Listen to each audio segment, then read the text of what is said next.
Democratic senators are now calling on a filibuster to be eliminated. It would only require 50 votes to make abortion protected under federal law. Can they do that?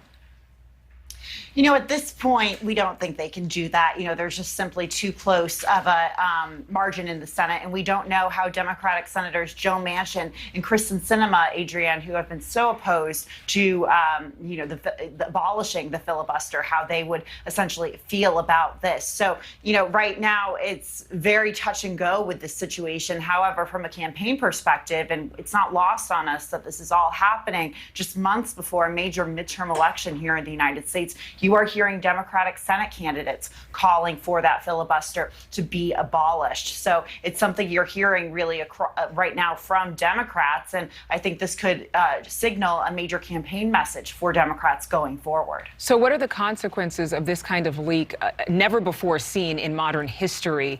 What are the chances that they actually find out who leaked this document?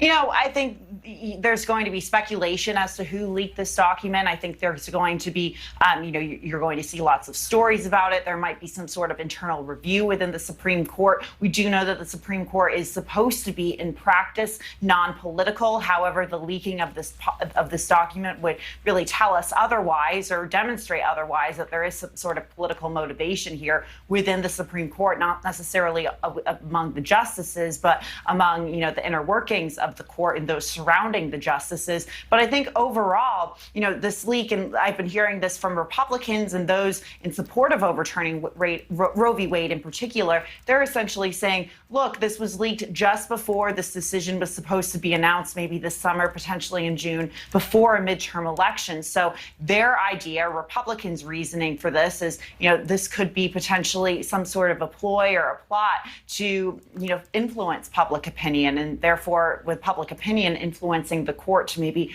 reverse this decision or to backtrack on it.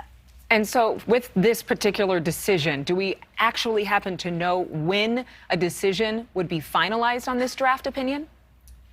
We don't know for sure. However, we do know that before this leak was released, it was supposed to be sometime this summer. I was hearing in particular end of June. I think they wanted there to be some space between, when the court goes out of session and obviously before the midterm elections in November to really sort of make this appear not as non-political as possible. However, Adrienne, I have to say, we saw that during the Trump administration, he was committed, the President Trump then was committed to appointing these conservative justices, Gorsuch, Kavanaugh, Barrett, and now you're seeing really the consequences of this. And you're hearing Democrats say elections have consequences. I think coming before the midterm elections, that's what you're going to hear from that party. Julia, thank you so much for your time. I know we're going to keep talking about this, not just today, but throughout this week. Appreciate it. Yes, thank you.